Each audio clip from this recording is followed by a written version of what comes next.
Alright mga ka-bracket, magandang umaga. So meron naman tayong bagong design, no? Para dito sa ADV 150. Design yung ADV, diba? Yun, no? Poging-pogi yung motor na to, no? Okay, kung maalala ninyo, meron tayong dalawang klaseng bracket para sa ADV 150. Yung una nating version dito is yung flat bar type na monorack, no? Siyempre alisin din natin yung stock grab bar nun.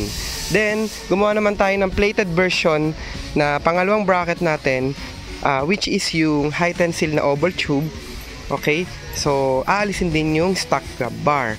Yung pangalawa natin ay meron din siyang plate na kasama na, pero mga detachable pa yung oval tube na yan. Pero this time guys, gumawa tayo ng bagong version ng bracket para dito sa ADV 150. Eto na siya. Okay, so good news, CNC cut na rin syempre yung bago nating machine. Okay, at flat bar type, pero ito yung malaking pero dyan, hindi na natin kailangan tanggalin itong stock grab bar nyo. Okay, so papalusutin natin siya mula dito hanggang dito, papalabas dito, ganyan. Okay, so marami kasing nagre-request nito guys, actually, kaya kami gumawa nito. Kasi dahil nauuso nga siya at napapanahon, bakit nga naman hindi nating subukan gawin na gumawa ng bagong version para sa ADV 150 na hindi natin naalisin yung stock grab bar. Kasi nga naman, mas maganda pag may stock grab bar pa rin, diba? So makakapitan pa rin siya ng inyong mga back ride, at iba rin talaga yung forma pag may stock grab bar pa. Okay, so ang isa pang good news nito, napaka simple lang niya ikabit guys. As in, very simple. All you have to do is tanggalin lamang itong mga ito, mga stock bolt natin, which is tinanggal na natin kanina. Okay, ito siya, ito yon, tinanggal na natin siya kanina. Then after nun, ipapatong mo lang yung bracket. Sige, yan, ganyan lang siya.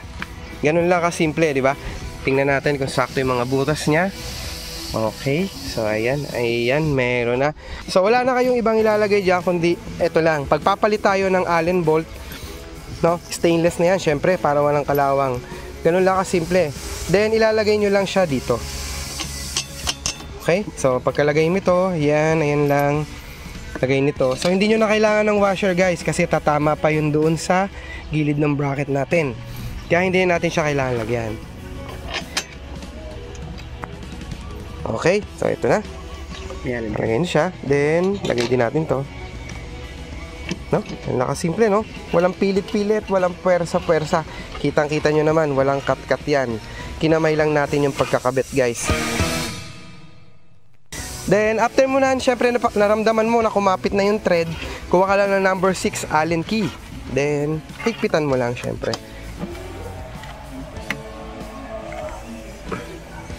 Yan. Yan lang kasimple. Walang pilit-pilit. Yeah. Lagay agad. Then, tingnan nyo natin yung mga pagitan dito. Sabi nila, baka naman sir, sumabit yan, no? So, okay. So, tingnan natin to, no? So, wala siyang sabit dito sa gilid. Then, dito, check natin yung gap. Okay. Walang kasabit-sabit. Then, check din natin dito sa right side. Okay, guys. Ayun, no? Ewan ko kung nakikita nyo malinaw. Pero dito sa personal, guys, wala siyang kasabit-sabit. Then, tingnan din natin dito. 'Di ba? Okay? So walang sabit dun sa apat na gilid ng tornilyo. Tingnan naman natin dito sa may grab bar. Ayan, oh, 'di ba? So wala rin, kita nyo may gap siya. Again, the left side wala rin. So okay. So swabe siya. So may mga tanong yung mga yung ating mga ka-bracket, no? Baka naman sir sumabit yan, no? Dito sa ating grab bar kapag nalalagyan ng force o ng puwersa, kapag meron ng laman syempre during the travel. So mapapansin niyo dito sa ADV 150, specifically na bracket natin, yung mounting points niya is magkalayo. So generally speaking guys, hindi talaga siya aabot, sorry to say.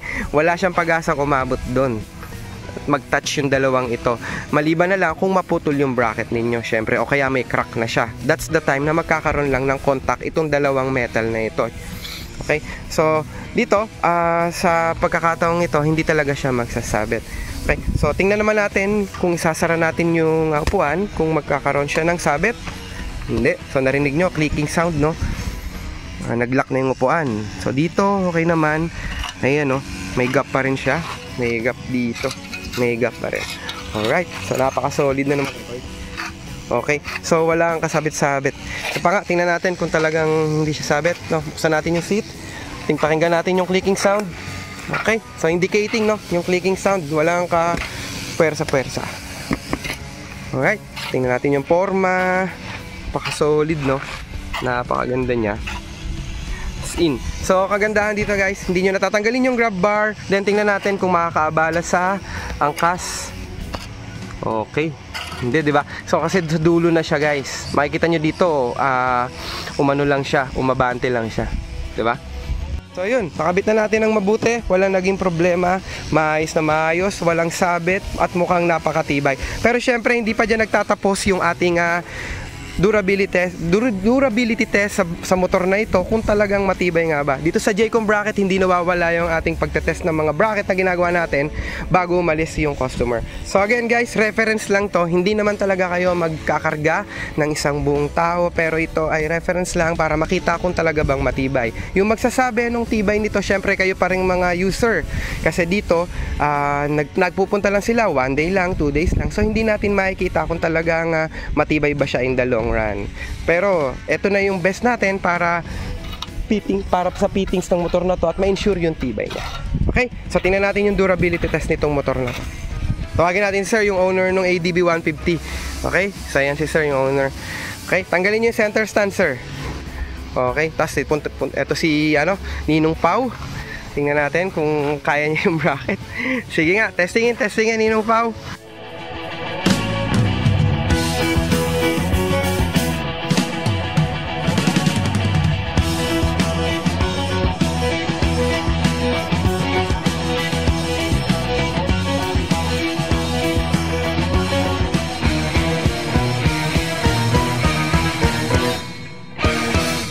So ayan, ayos na guys. Nakita nyo naman, mapakatibay niya. So syempre, again, reference lang. Yung magsasabi kung talaga bang matibay during the long run is kayo pa rin guys. Yun lang, maraming salamat. Jaycom Bracket po ulit. Ciao.